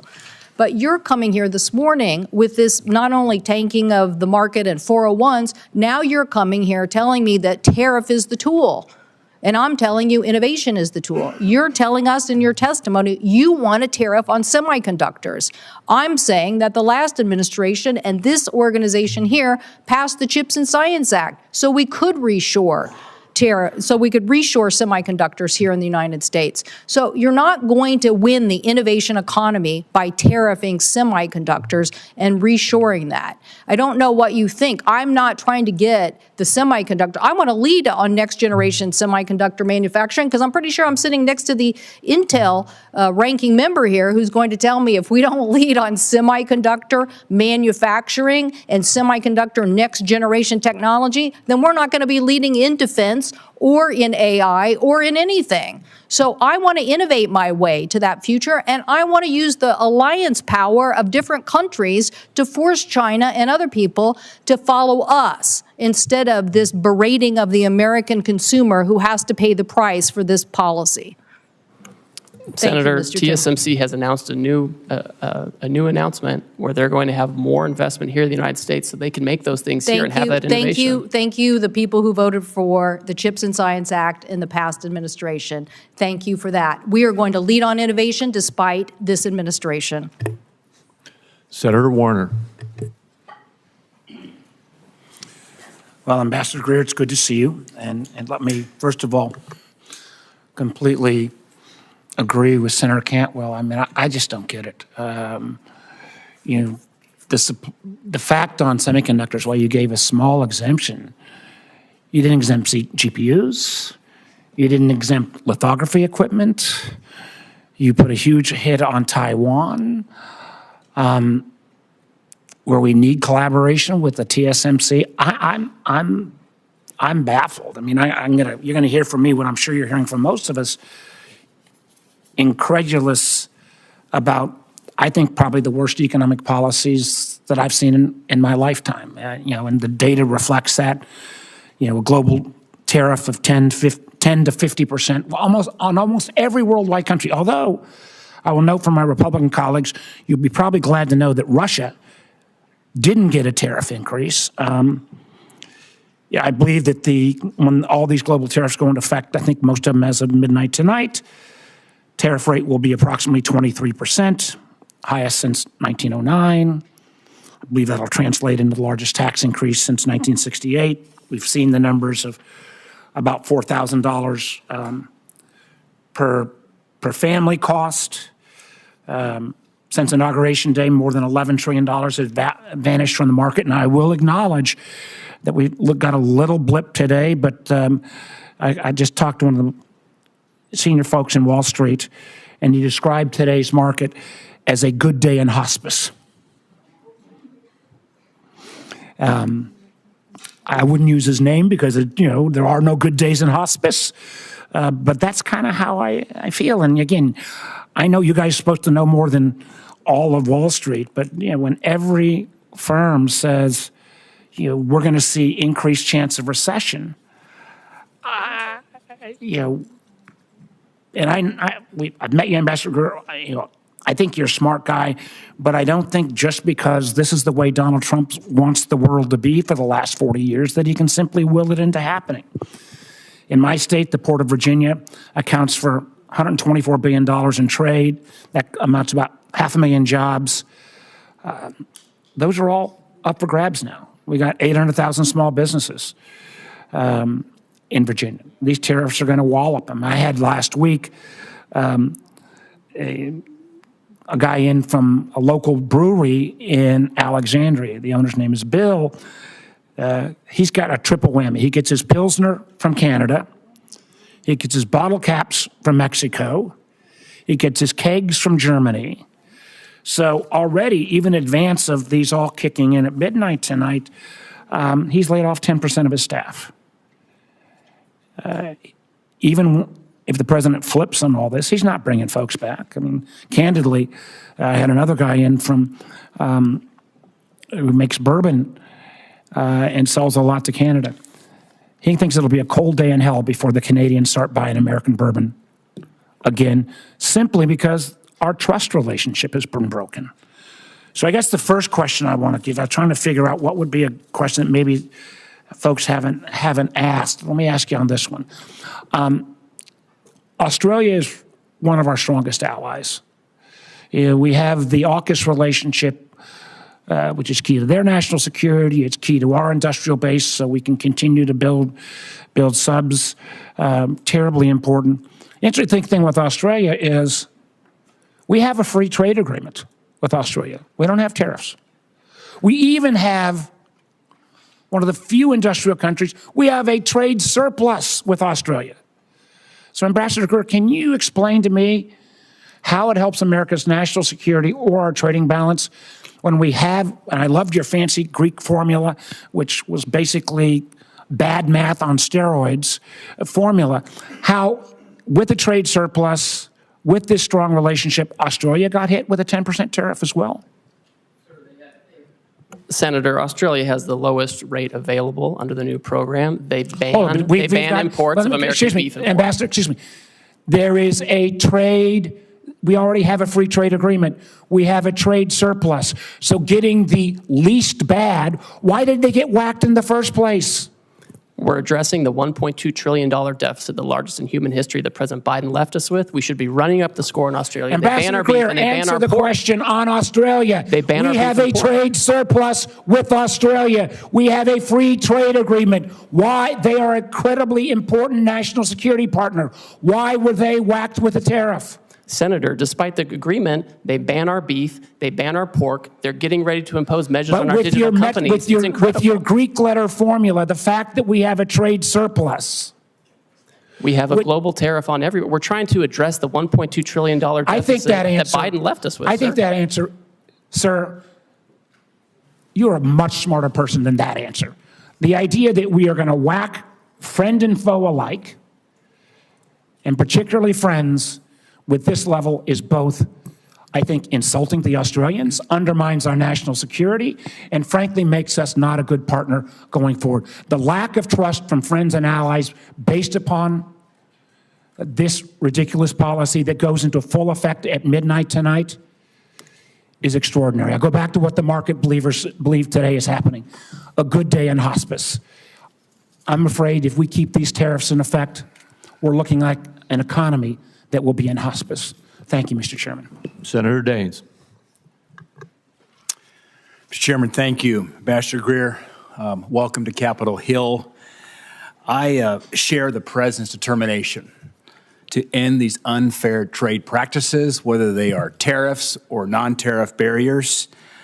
I hope we can avoid an all-out trade war. A trade war will mean higher prices for the American consumer, because I think we could do a little thought exercise at the moment. Who pays these high tariffs? In the short, medium term, it will be the consumer. It will be the consumer. And so I'm worried about the inflationary effect. I'm worried if there is a trade war, that we're going to have markets shutting down for American farmers, ranchers, and manufacturers. I'll give you an example of that here in a moment. But I'm encouraged because the President's announcement has gotten the attention of a lot of countries. I was encouraged to see Kevin Hassett this morning talking about negotiation occurring, looking at President Trump's latest posts on Truth Social, the fact that we've got Koreans now coming to the United States, literally dispatched to engage with us to lower these barriers, tariff and non-tariff, the Japanese, and some 70 countries now that want to come and work and address the issues of the barriers for American companies, American producers doing businesses in their countries with 95% of the world's consumers outside the United States. Critically important. So this is very encouraging. I think that's in part why we're seeing the rebound today in the equity markets, because there's hope that these tariffs are a means and not solely an end. And if that's the case, I think we're on a really good path with this kind of tough tough position we're taking to actually solve some of these problems in barriers in trade that have been lingering for decades. And President Trump is taking bold leadership to address it, and I'm hoping for a good outcome. My hope is this is a sign of things to come, that these countries will offer major concessions and make historic trade deals with President Trump. Ambassador Greer, I encourage the administration, encourage you to use this opportunity to secure better terms with our partners, with our allies, to protect and grow American jobs, to grow access for our American farmers, our ranchers, our manufacturers, and American families. 3 weeks ago, I was in Hanoi and met with General Party Secretary Do Lam, the highest ranking official in Vietnam. And then I went to Beijing and met with high-ranking Chinese officials, including the Premier Li Qiang. I carried President Trump's America First message directly to these leaders. I spoke with Premier Li Qiang and demanded that China stop the flow of the fentanyl precursors into Mexico, the United States, and Canada. I raised concerns about developments related to the expiration of registrations for beef processing plants here in the United States and some non-science-based barriers which has impacted Montana and U.S. beef exports. I want to remind you that in 2017, I went to China. I carried some steaks from a Montana rancher, Fred Wacker of Miles City, Montana. We met with the premier. In fact, I had one of your predecessors, Rob Portman, then the senator from Ohio and a former USTR with me. I had Senator Barrasso with me, Senator Kennedy with me. And as a result of that meeting, 30 days later, they lifted a 14-year ban on U.S. beef imports into China. Let me talk about what that has meant so far. This is the largest beef export market in the world is now China. For U.S. producers of beef, in 2021, we shipped $1.6 billion of beef. Keep in mind, the 2017 number was $31 million. It was $2.1 billion in 22, $1.6 billion in 23, $1.6 billion in 24. But here's the concern. That's been shut off now in the last 3 weeks. March exports of beef to China, U.S. beef, declined 92%. So the valve is shut right now for U.S. beef producers.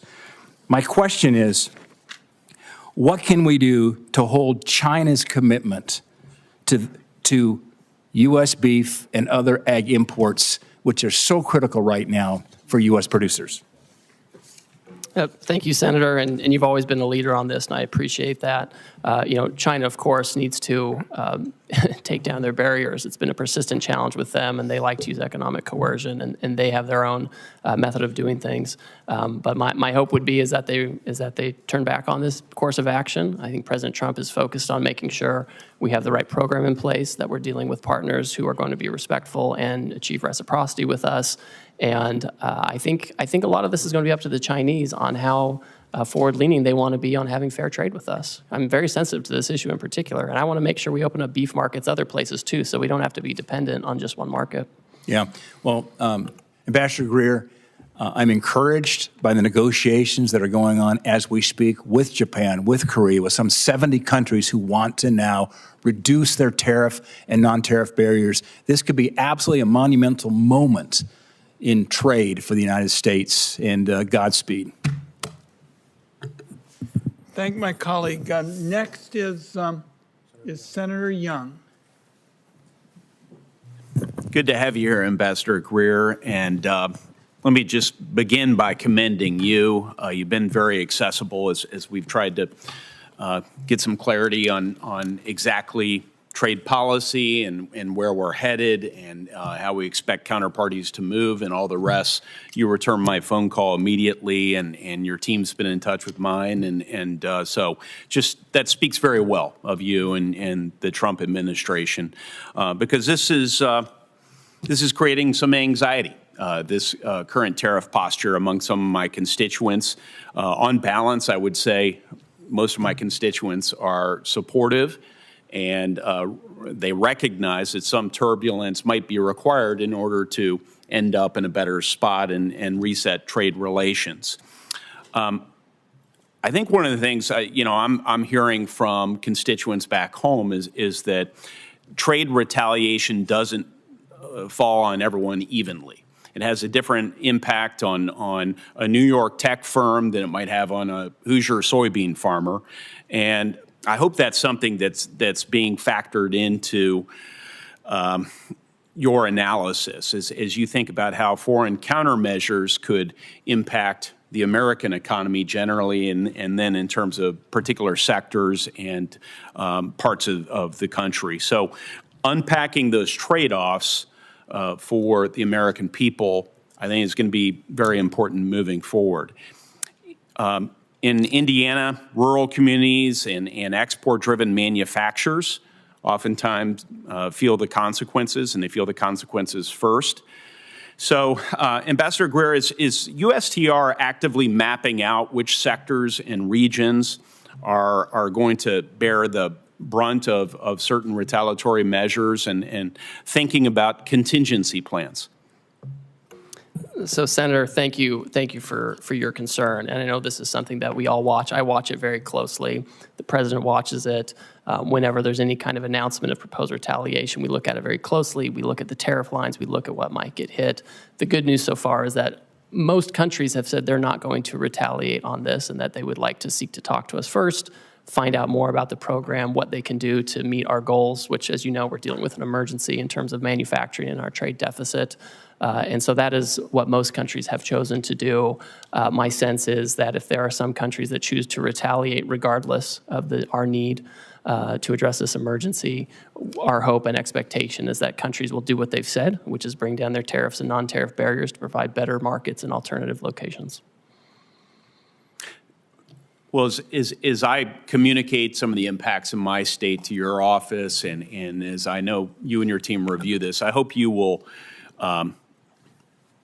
you'll keep those considerations in mind as you develop your negotiating priorities. Yes, we certainly will, and look forward to continued collaboration with you. You know, in other areas of federal policy, we have clear metrics or criteria to measure success. We do it in social policy. We do it with respect to education policy, test scores. We do it in defense policy.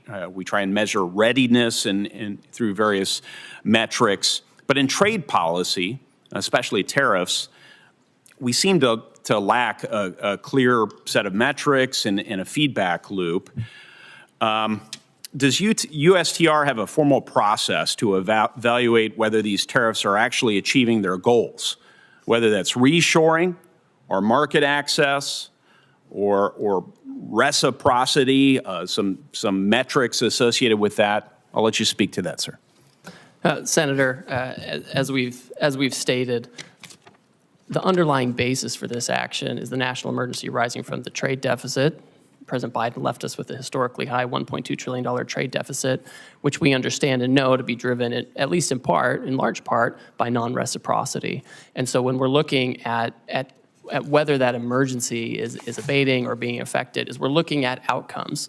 Certainly, if other countries are bringing down their tariffs and their non-tariff barriers, that's a good indicator. That's the right direction.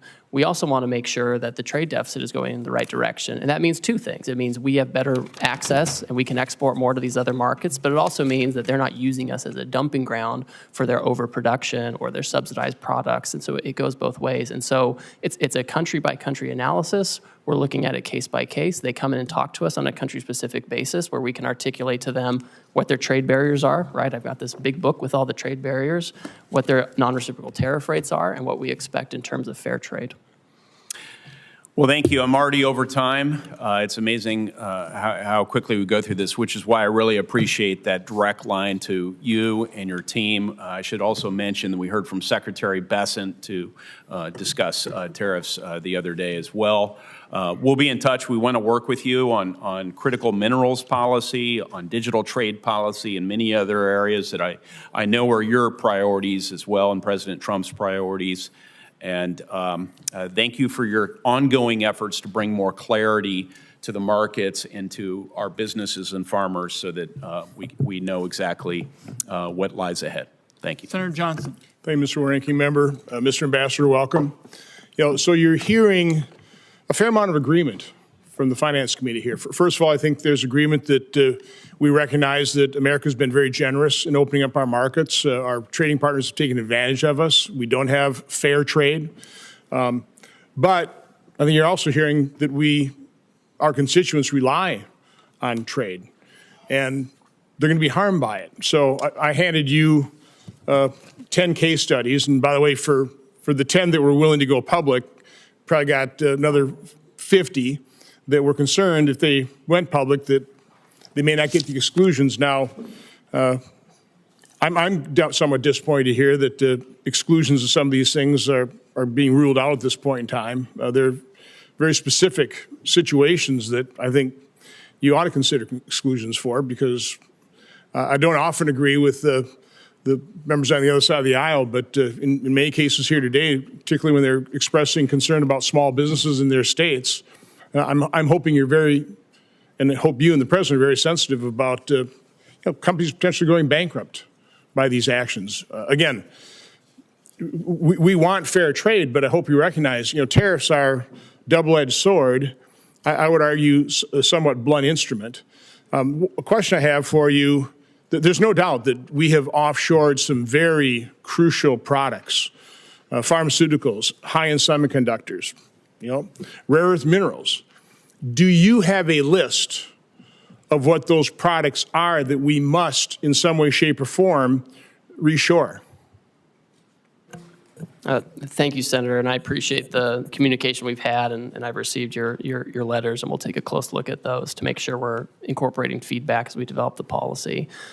You'll note in the action we took last week, there were certain sectors that we excluded from the tariff action because we think they need their own investigation and consideration, whether it comes to tariffs or other actions. This includes semiconductors, it includes pharmaceuticals, like you're talking about, certain metals like copper, and also critical minerals. These are areas where we have to reshore.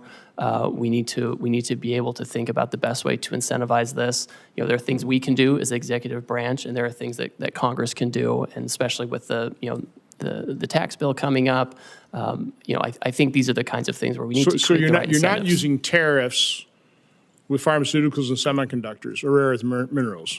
So right now they're not subject to a tariff. Because you want them brought in here because they're crucial. There are other products that are also crucial that you are applying tariffs to.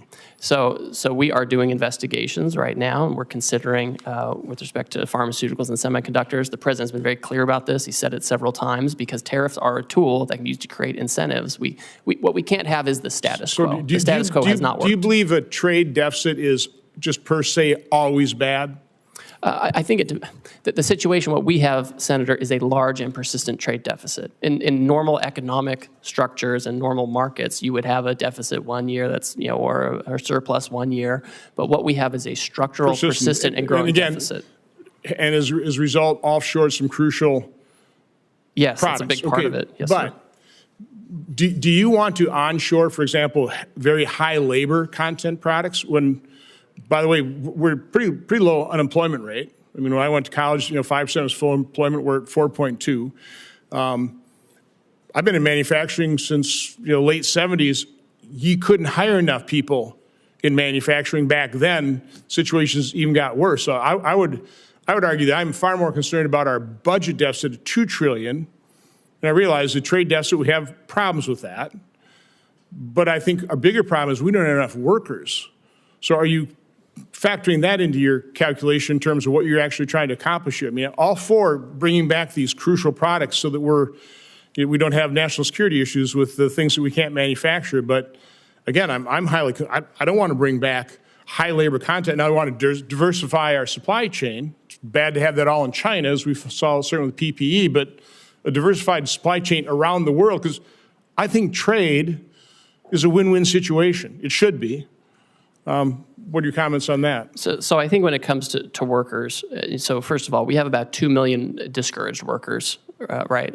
And these are folks who should come off the sidelines for sure. I think the factories that are being built and will be built in the United States will leverage both automation and workers, right? I don't think we're going to have lots of, it's not the kind of labor that's done in some of these other countries. I think our folks are innovative, and the newest factories use a lot of automation, but also workers and people who make the products that the industrial robots that contribute to that automation. But I mean, I think we need to be in a situation where we have production here, right? We need to think not just in terms of quarterly earnings, but in the next century, and how do we set up the American economy now? How do we deal with the emergency now to make sure we can produce far into the future? Again, I would ask that these case studies be entered in the record, and I just really ask you and the President focus on the products we actually need as opposed to using this broad instrument. There's going to be an awful lot of collateral damage. People are already feeling that pain, so I hope you're sensitive to that. Without objection, and Senator Tillis is next. Thank you, Mr. Chairman. Ambassador Greer, thank you for being here. Back in the 90s, I was in management consulting, and there was a new platform that came out that promised to transform the business industry, ERP. Some of the early attempts at implementing the system proposed an alla prima approach. Let's do it all at once. Let's change the plumbing out. Let's get it all in, get it done, rip the Band-Aid off. It proved to be hugely unsuccessful. There were a lot of very visible projects, and the industry decided there needed to be a methodical sort of prioritization of what parts of the business needed to perform better sooner, and how do you layer onto that a comprehensive strategy. It looks like we've got a novel approach here in terms of an alla prima approach. I'm not a trade expert, and I'm not going to question it at this point. I do have a question about, at the end of the day, the other thing in management consulting we like to focus on is this concept of one throat to choke. In other words, when you're finally taking a look at a strategy, someone has to own it, and you can't say that it's the president or the vice president. So my first question to you, in this scenario, the decision maker who decided the alla prima approach, who has obviously had to have spent time anticipating what we saw in the markets and some of the pushback, I'm assuming this all got gamed out because it's a novel approach, it needed to be thought out. Whose throat do I get to choke if this proves to be wrong? Well, Senator, you can certainly always talk to me, but are you at the tip of the spear? Well, I'm at the tip of the spear for certainly. Did you propose the alla prima approach? So, first of all, I would push back, Senator, just a little bit on this. For now, we've excluded pharmaceuticals and semiconductors to take a different kind of approach. So let me get and to we've excluded question. USMCA. Section 232 and 301, we know particularly Section 232 is steel and aluminum. Section 301 is Chinese imports, where there's no other provider. I overheard you say that maybe, or I thought I heard you say in response to another question, that for the near term there won't be any exclusions. Is that true of China, where they have said the U.S. is unilaterally bullying and completely groundless and they're going to fight to the end? Are the 232 and 301 tariffs exclusions on the shelves until we get to a reasonable agreement with China? I'm just trying to answer a question that I have several people in North Carolina asking. So the president, again, is the final decision maker on all of these things, and he has directed that there not be exclusions or exemptions. There will not be any exclusions on steel, aluminum, or any products that are only manufactured in China for the foreseeable future until China determines what the end is, because they said they're going to fight to the end. Again, I'm just trying to communicate questions that I've asked, so there will be no exclusions. Yes. I won't waste your time asking for them. That's the main reason I wanted to ask the question. So again, I'm just trying to get my head around the logic of an alla prima approach, and I'm waiting to be, I'm waiting to see it be successful. But it just seems like we've decided to begin a trade war on all fronts, and that's okay if the person who thought this through has an answer for why you go after partners that we have a very long storied relationship with. Maybe we give some developing countries a break because we're trying to actually get their economies functioning, make them look to the West versus to Chinese investment. So it just seems like I'm getting my head around the alla prima approach. I'm not condemning it because I'm not a trade expert, but I still, at some point, and I understand that you are the trade rep, so if you own this decision, then I'll look to you to figure out if we're going to be successful. If you don't on the decision, I'm just trying to figure out whose throat I get to choke if it's wrong, and who I put up on a platform and thank them for the novel approach that was successful if they're right. But here's what I'm really worried. I'm not going to ask any more questions. I'm just going to tell you, every time we talk about people having patience, we need to understand that the founding fathers made damn sure that that patience was never more than about 14 months, really. Everything that we need to do to know what the political environment is going to be about next year, it's going to be done by February of next year. So in your mind, do you believe that over the course of the next 14 months, we're going to have a level of certainty, and the people in the trailer park that I grew up in who are going to bear the brunt of some of these short-term cost increases, maybe some job displacement for a period of time, how are they going to be feeling Groundhog Day 2027 or 2026? Do we feel like the majority of this will be resolved and I'll be able to thank whoever thought that the alla prima approach was a good idea? Because that's about the timeline we've got to work with. Well, Senator, these people who voted for the president is the same situation I grew up in. You know that. I agree, but let me just finish here because I don't want to get in the way of my colleagues. Yes. I'll be 65 in August. Every day, 11,400 people celebrate their 65th birthday.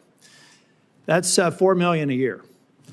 So there, let's say from 60 to 65, people look at their 401k statements. They did vote for President Trump. They voted for me. I hope that they will again in both cases. Well, maybe not the president, but I intend to run for re-election. I'm just trying to figure out if they're going to feel good about this, because a long-term play in American politics and a long-term play in American policy, public policy formation, is about 12 months from the beginning of an administration. I wish you well, but I am skeptical. Thank you. Senator Smith. Thank you, Senator Crapo, and welcome, Ambassador Greer. So it seems to me that President Trump has started a big trade war, and the war is with everyone on multiple fronts, with allies as well as adversaries. I think this is a little bit of what Senator Tillis was getting at. It feels really indiscriminate and chaotic, and apparently we're still just in the early days of this. And I just need to tell you that Minnesotans are freaked out. Farmers who are experiencing, you and I have talked about this, one of the worst farm economies in the last 25 years are looking at lower prices and higher input costs. Minnesotans who work on the Iron Range, which is the source of 80% of the iron ore that goes into American-made steel, they want fair trade. They want us to stand up to illegal steel dumping, but like 500 of them have been laid off because demand for American cars has been slumping. I mean, I could go on in every sector. Consumers are freaked out. This looks like a giant sales tax to them. Retirement stock market plummeting, and it's very hard for people to understand what is going on here. So what I want to do is to get an understanding from you of what you see as the goals of this war that we're in, because at various times it's been described as goals to raise revenue, to stop fentanyl trafficking, close trade deficits. So is the goal here to raise revenue for the federal treasury? Senator, this is not a trade war. We have, most countries have said they're not going to retaliate. We have an underlying emergency. The goal of this, of the trade deficit, where President Biden left us with a $1.2 trillion trade deficit, and the goal is to address that, and the offshoring that led to that, and the non-reciprocal treatment that led to that. That's the goal. Certainly there's a tariff revenue effect. If the countries do not do this, then they will be subject to the tariff, and we'll have tariff on foreign goods instead of American-made goods. So, okay, so if the goal is to close trade deficits, then that would mean that the tariffs are a negotiating tool here. Is that right? Is that how you see it? So the or are you trying to use them to? Well, it can go both ways, Senator. So on the first, we've talked a lot about negotiations, because a lot of these countries, they have closed off markets to our exports in unfair ways. They've done it for decades, and nothing has persuaded them. Sitting down, talking nicely hasn't persuaded them. But if you were trying to, so I'm all for fair trade. And I'm all for the idea that if somebody is not trading fairly with us, if they're not giving us fair markets, then we need to have a strategy to go after that. But yet this is a blanket approach. It's an across-the-board approach, which is going to contribute to raising costs, and that's why it just feels, I think, so chaotic to people.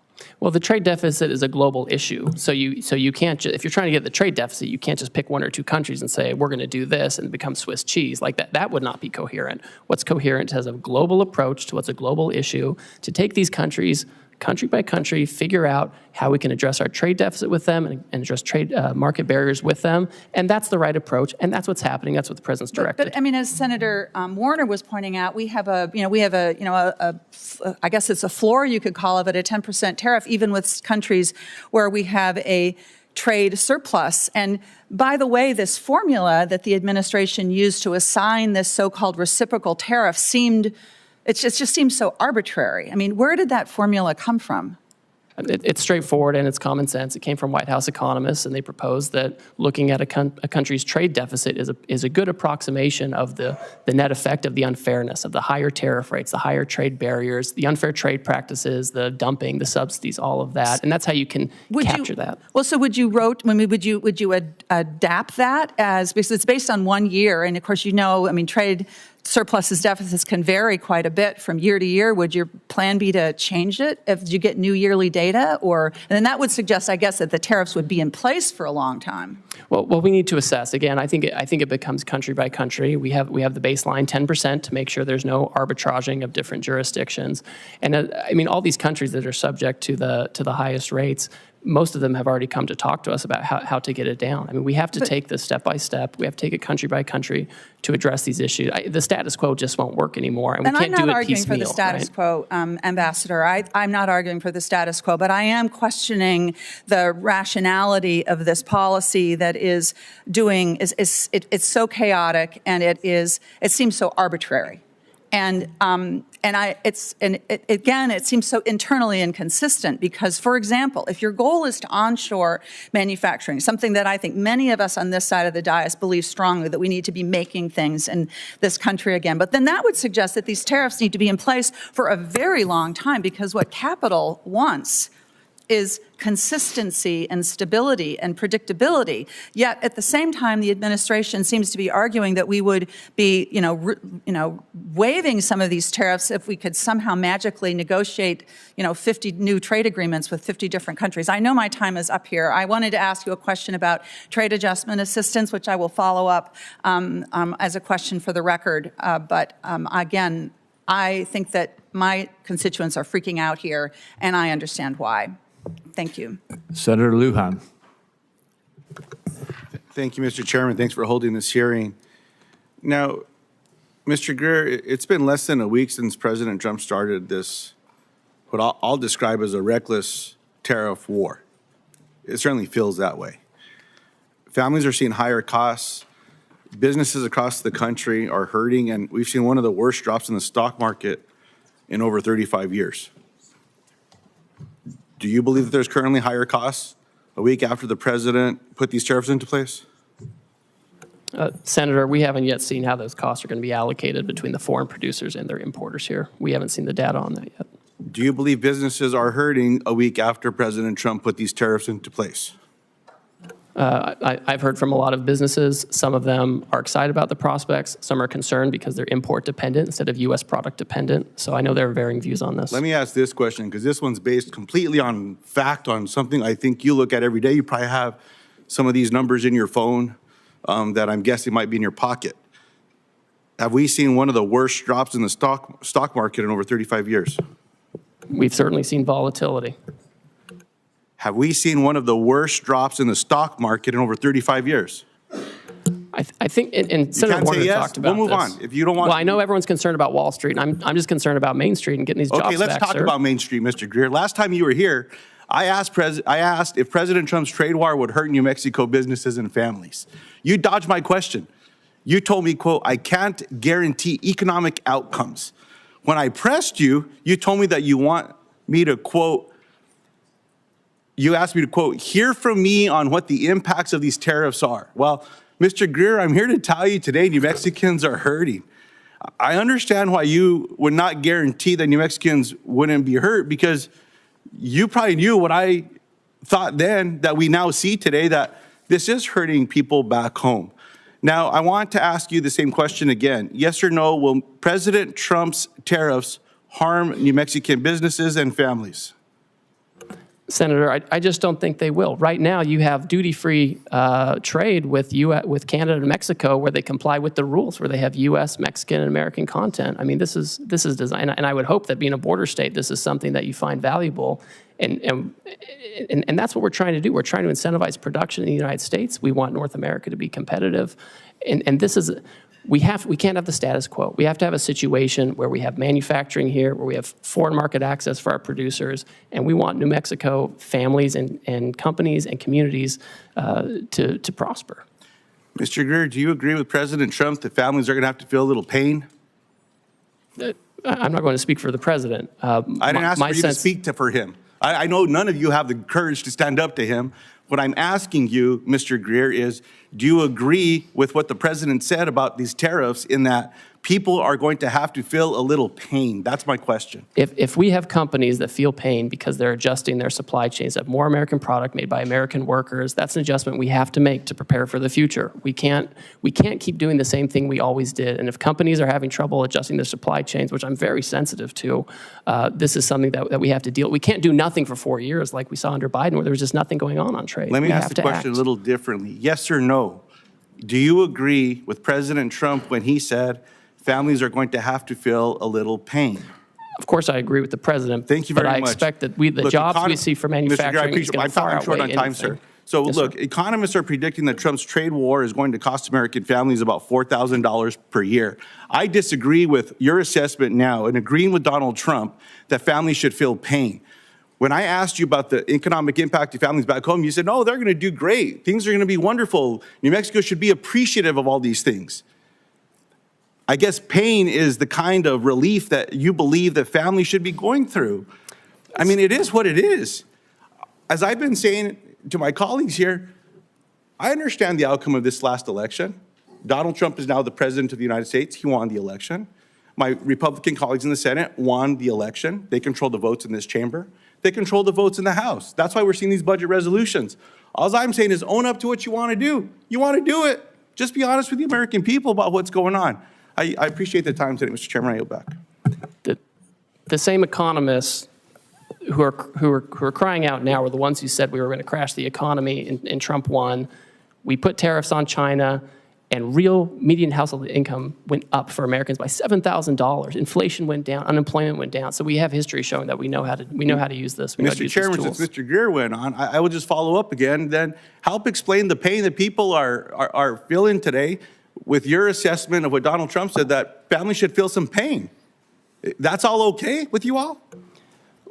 Senator, we're not going to be in a situation where we keep allowing Wall Street to run the economy. And as we're making that transition, companies You know what, Mr. Greer, will need to go adjust. spend sir. a little time at the grocery store talking to some of my constituents back home. I'll take you around. We'll walk around. We're not going to give anyone a heads up. You just go do it. And let's see what the regular folks back home are doing, including the people that come and talk to me that say they voted for this president. This is not what they stand up for. Farmers and ranchers are getting the short end of the stick from USDA, where these grants are being cut, and they say, oh, no, it's because we don't want to give people food. Baloney. You're cutting the lifeline for these farmers and ranchers as well, in addition to what's happening with these inputs with tariffs. Look, you all are a lot smarter than I. I'm just a regular person back home. I'm one of them. Senator Warnock. That's the difference between you and I, sir. Senator Warnock. Thank you very much, Brother Chair. Since President Trump announced his tariffs last week, the stock market has dropped more than 10%. We've talked about that. I'm more concerned about the impact on ordinary people. This for me is a regressive tax. It's a tax on families who are already dealing with increasing costs and are trying to figure out how to make their lives work. I heard you say, Mr. Greer, that you don't think this is that we're in a trade war, and you know, I respect your expertise on trade, but tomorrow the Trump administration will implement its reciprocal tariffs, which means businesses and families have had less than 1 week to plan for the largest tax increase in more than 50 years. So we are escalating, and so we can go back and forth about whether we think it's a trade war. I'm focused on how this is impacting families. Normally, when tariffs are being discussed, businesses and industries have time to plan. And the government often provides an orderly and clear process for American companies to apply for exclusions from tariffs when it's not possible for them to sell a product without importing parts or all of it because no one manufactures it here. We all know uncertainty is the worst thing for business. I'm hearing this from farmers. I'm hearing it from folks in the manufacturing sector. So I hope we can provide some certainty. What should a multinational retailer do about their products made only overseas or that contain parts only made overseas? We're seeing this in our automotive sector in Georgia. Should they just raise their prices on families to account for the new tax? Or is there a process for that company to reach out to the White House for an exclusion? So Senator Warnock, the Section 232 on autos is a Commerce Department action. One thing they've done is they have said that they would be willing to give some kind of a credit for U.S. content in parts and components, and they can approach the Commerce Department about this. It's not a decision I'm making, but I know that this is one alternative. You know, I'm mindful, you know, when I hear this, obviously we're sensitive to these dynamics, but it just reminds me that we lost 5 million manufacturing jobs over the last 20 years, and that's part of the reason why we're in this situation now, and we just have to bring those back. So it's important to bring them back now before the situation gets worse. But the question is, what do they do? Do they pass that price on to consumers? Well, what we've seen is Ford and GM, for example, have announced actually that they're giving discounts.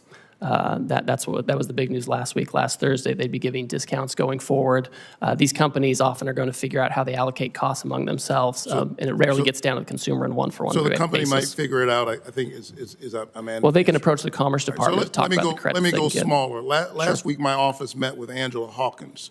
She's the founder of Bamboo, a small business in Atlanta that sells bamboo-based sleepwear and sheets, particularly for people with severe and sensitive skin allergies like her husband. Angela's products are made overseas because you can't really find bamboo fabric made in the United States. What should Angela do? Pay the new tax, raise her prices, and risk losing customers? Or is there a process for her to apply for an exclusion from the Trump White House?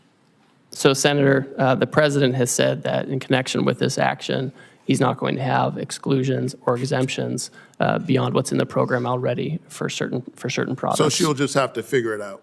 She'll have to work with her business partners and find about sourcing, and she'll have to either raise prices and risk customers.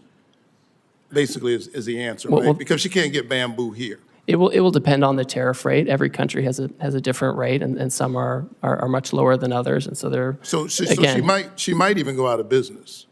Let's go even smaller. Early estimates show that President Trump's tariffs will increase the cost of goods by $3,800 for an average American household. Many critical baby goods like cribs and baby gates are produced abroad or made or have foreign-made components. I went through this not long ago as a parent of young children. For an expecting family in Augusta, Georgia, who may now see a 50% price increase for that stroller or car seat, what is the process for that family to apply for a White House exclusion? I guess if the business owner can't get one, they can't get one either, correct? So there's not an exclusion process. That's right. So they would just bear the cost. Well, I think the studies you're talking about, the economists, they got it wrong in Trump 1. They said there was going to be inflation because of tariffs, and it went down. So when I hear them now saying the same thing, I just don't